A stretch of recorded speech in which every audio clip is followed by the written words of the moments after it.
بسم الله الرحمن الرحیم. د قوانینو الصرف په سلسله کې دا زمونږ یو لسم نمبر درس دی. ان شاء الله تعالی په دې درس کې به مونږ دا قانون ذکر کوو چې مونږ به امر حاضر معلوم دا څنګه جوړو. نو د ټولو نه لومبې دا خبره مونږ او تاسو په ذهن کې کیدو چې د امر حاضر معلوم د دې شپږ صیغې دي. درې د مذکر حاضر دي او درې د مؤنث حاضر دي. دویمه خبره ده چې امر حاضر معلوم دا شپږ صیغې دا به مونږ د فعل مضارع معلوم د حاضر د شپږو صیغو نه جوړو. مونږ چې کله د فعل مضارع نه امر حاضر معلوم جوړو نو په فعل مضارع کې به مونږ دوه قسمه تغیر او تبدل کو. یو قسمه تبدیلی دا به مونږ د فعل مضارع په شروع کې کو او دویم قسمه تبدیلی مونږ به د فعل مضارع ته دغه شپږو صیغو په اخر کې کو. د فعل مضارع په ابتدا کې به مونږ دا تغیر او تبدیلی کوو چې په دغه شپږو صیغو کې د مضارع کوم علامت دی او د مضارع په دغه شپږو صیغو کې د مضارع علامت دا تا راځي. نو مونږ به د ټولو نه لومبې د فعل مضارع نه دغه تا دا حذف کو دا به وغورځو. اوس د دې نه بعد به بیا مونږ ګورو که د دغې تا نه بعد دا کوم حرف دی که دا متحرک مطلب دا دی که د دې د پاسه زبرو یا پی زیرو یا پی پیشو نو مونږ به په فعل مضارع په ابتدا کې نور تغیر او تبدل نه کو بلکې د فعل مضارع دغه صیغه دا به د ابتدا نه مونږ په خپل حالت باندې پرېږدو. صرف او صرف د مضارع کوم علامت دی لفظ تا هغه به حذف کو. او کچری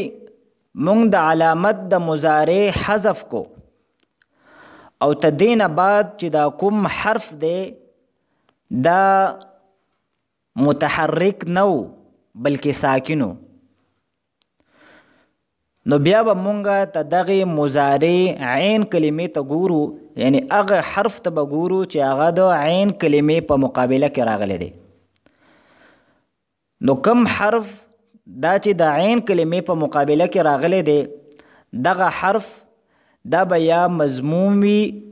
یا به مفتوح وي او یا به مکسور وي. کچری دغه حرف کوم چې د عین کلمې په مقابله کې راغلی دی دغه حرف مضمومو نو مونږ به حمزه وصلی په شروع کې راوړو او دغه حمزه وصلی دا به مضمومي ځکه چې عین کلمه دا مضموم وه. او کچری د عین کلمې په مقابله کې چې کوم حرف راغلی دا مفتوح یا مکسورو نو مونږ به حمزه وصلی دا به په ابتدا کې راوړو او دغه حمزه وصلی دا به مکسوري خوا که عین کلمه مفتوح و او که مکسور و په دې دواړو صورتونو کې به مونږ حمزه وصلی دا مکسور راوړو. نو دا خو هغه تغیر او تبدل دی چې مونږ د فعل مضارع په شروع کې وکړو. د فعل مضارع په اخر کې به مونږ څرنګې تغیر او تبدل کوي نو تدې نه مخکې په دې خبره باندې ځان پویه کول پکار دی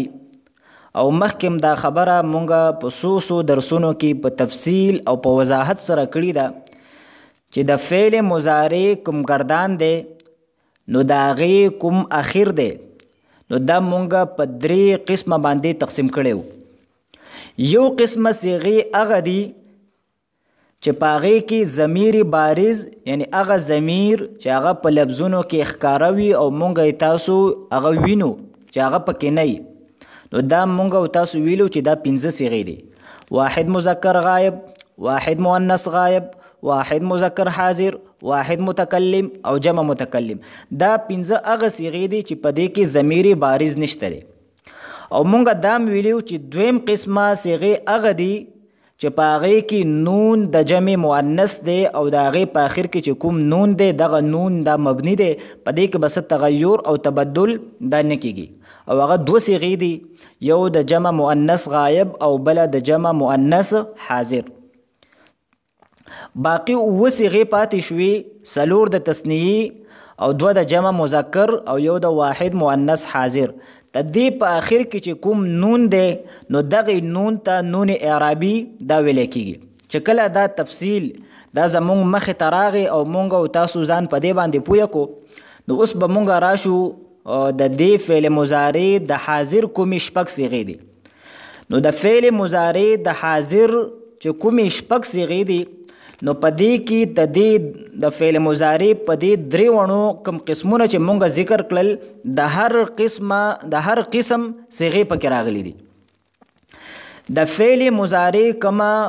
د حاضر کومه لومبۍ صیغه ده واحد مذکر حاضر. نو په دغې درې قسمونو کې کوم لومبۍ قسم مونږ ذکر کړی نو د هغې نه پکې یوه صیغه صرف راغلی ده واحد مذکر حاضر، او دا هغه صیغه ده چې په دې کې ضمیر بارز نشته دی. او کوم بل قسم مونږ ذکر کو هغه قسم چې د هغې په آخر کې نون د جمع مؤنث وي او د هغې قسم نه پکې یوه صیغه راغلی ده او هغه صیغه ده د جمع مؤنث حاضر فعل مضارع. باقي څلور صیغې پاتې شوې، تثنیه مذکر حاضر، جمع مذکر حاضر، واحد مؤنث حاضر او تثنیه مؤنث حاضر. په دې څلورو وڼو صیغو کې چې کوم نون دی نو دې نون ته به مونږ او تاسو نون اعرابي وایو. نو خلاصه دا شوه چې لومبۍ صیغه دا د هغې قسم نه ده چې د هغې په آخر کې ضمیر بارز نشته دی، او دا کومه اخرنۍ صیغه ده د فعل مضارع د حاضر په دې صیغو کې کومه اخرنۍ صیغه ده نو دا هغه صیغه ده چې د دې په آخر کې نون د جمع مؤنث دی. او په منځ کې چې دا کومې څلور صیغې دي نو دا هغه صیغې دي چې د دې په آخر کې کوم نون دی نو دې نون ته مونږ او تاسو نون اعرابي وایو. نو اوس چې کله مونږ د فعل مضارع نه امر حاضر معلوم جوړو نو د دې په آخر کې به تغیر او تبدل دا په دې درې وڼو قسمونو کې مختلف وي، یو شانتې به نه وي. کوم لومبۍ قسم دی هغه صیغې چې د هغې په آخر کې ضمیر بارز نشته دی، یعنی دغه لومبۍ صیغه نو که د دې په آخر کې پیش شو نو کله چې مونږ د مضارع نه امر حاضر معلوم جوړو نو دغه پیش دا به مونږ په جزم سره بدلو. او کچری د دې صیغې په آخر کې حرف علت نو دغه حرف علت دا به مونږ غورځو. او کچری د دې صیغې په آخر کې د مضارع په آخر کې شدو د دې صیغې په آخر کې شدو او نو بیا په دې کې کچری د مضارع عین کلمه مضموم و نو په دې کې بیا څلور وجې جایز دي، فتحه، کسره، ضمه او بغیر د ادغام نه. نو دا خو په دې یوې صیغه کې تفصیل شو. نورې دا کومې څلور صیغې دي نو په دې کې صرف یو عمل دی نون اعرابي مونږ به دا وغورځو. او کومه اخرنۍ صیغه ده د جمع مؤنث حاضر صیغه ده نو په دغه کې دا کوم نون دی نو دا به په هر حالت کې دا په خپل حالت وي. نو تفصیل صرف په دې لومبۍ صیغه کې دی د واحد مذکر حاضر په صیغه کې. کچری د دې په آخر کې پیش شو نو دغه پیش به مونږ په جزم سره بدلو. کچری د دې په آخر کې حرف علت نو دغه حرف علت دا به مونږ غورځو. او کچری د مضارع په دغه صیغې په آخر کې شدو نو بیا به مونږ عین کلمې ته ګورو. که عین کلمه مضموم نو د فعل د واحد مذکر حاضر فعل امر په دغه لومبۍ صیغه کې بیا څلور وجې جایز دي، ضمه، فتحه، کسره او بغیر ادغام. او کچری عین کلمه دا مفتوحه و یا مکسوره و نو په دې صورت کې بیا په دې کې درې وجې جایز دي د ضمې نه علاوه د نور درې صورتونه. اوس مونږ مثالونه ذکر کوو نو دا خبره به زمونږ په ذهن کې دا کینی. مونږ د تعیدونه امر جوړو نو د ټولو نه لومبی کار به مونږ دا وکړو چې تا د مضارع کوم علامت دی نو مونږ به دا حذف کو. نو اوس مونږ دا حذف کړه نو تدې نه بعد چې کوم حرف دی دا متحرک دی عین، نو دا به مونږ اوس بخپل حالت باندې پرېږدو، په دې کې به مونږ نور چیل چاړ نه کوو. او مونږ که د دې صیغې اخر ته وګورو نو په دې باندې ضمه ده، نو دغه ضمه دا به مونږ په جزم سره بدل کو، نو د تعیدونه به مونږ سره جوړ شي عید. او دا نورې کومې څلور صیغې دي د کومو په آخر کې چې نون اعرابي دی مونږ به دغه نون وغورځو او آخرنۍ کومه صیغه ده دا به په خپل حالت باندې نو مونږ سره به ګردان شي عید، عیدا، عیدو، عیدی، عیدا، عیدنا. اوس مونږ د تنصرونه امر حاضر معلوم جوړو، نو د ټولو نه لومبی کار به مونږ دا وکړو چې د مضارع د شروع نه به علامت د مضارع لرې کو. نو مونږ چې د مضارع علامت لرې کو نو د دې نه بعد نون دا ساکن دی، نو چې کله دغه حرف ساکن وي نو مونږ به عین کلمې ته ګورو، نو په دې کې عین کلمه دا مضموم ده، لہذا مونږ به حمزه وصلی دا به په شروع کې مضموم راوړو.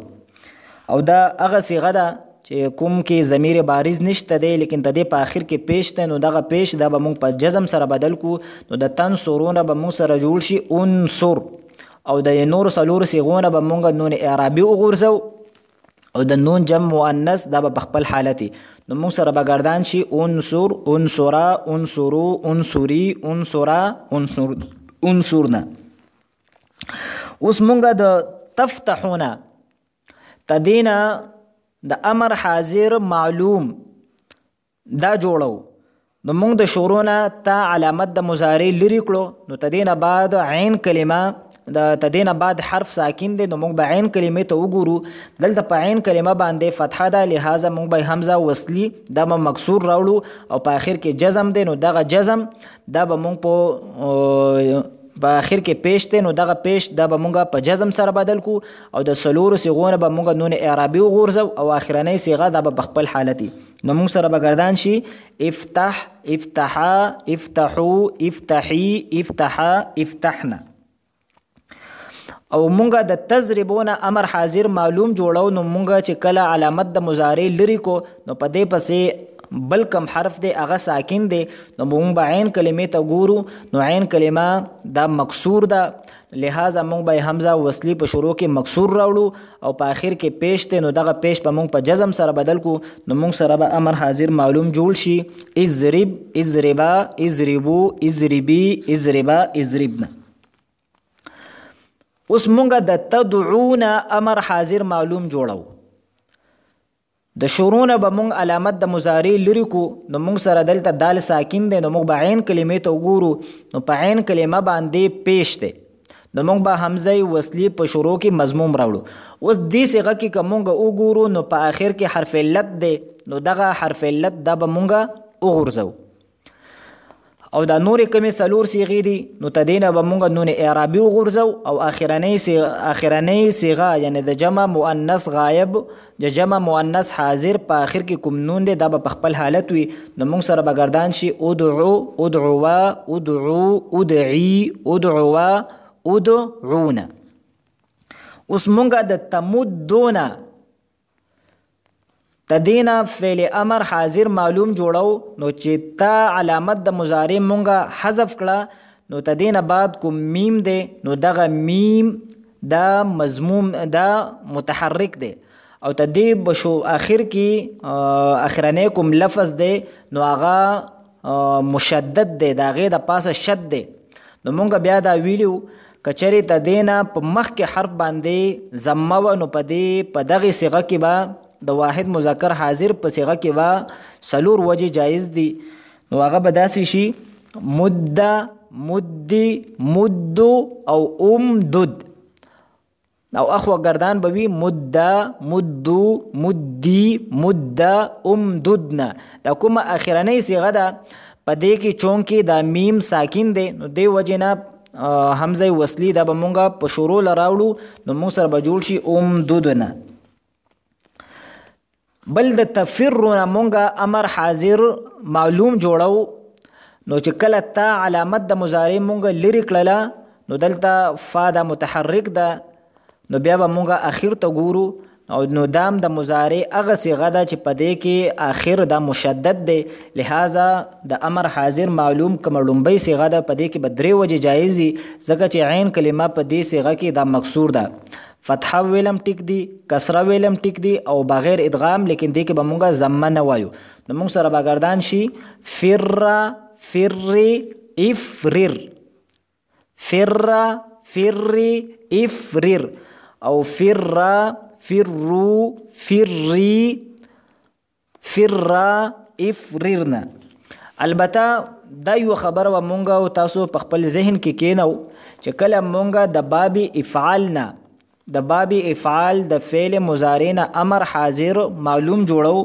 بالفرض مونږ سره د باب افعال نه د واحد مذکر حاضر صيغه د تکرمو. نو د تکرمو نه چې کله مونږه امر حاضر معلوم جوړو، نو چې کله مونږه تا علامت د مضارع لري کو، نو تدین بعد کوم کاف دی نو دا ساکن دی. نو که مونږ عین کلمې ته وګورو نو هغه را ده او په هغې باندې کسره ده، نو پکار دا وه چې مونږ تدین امر داسې جوړ کو اکرم، حالانکه اکرم نه دی بلکې اکرم دی. نو دلته د اکرم ذکر راځي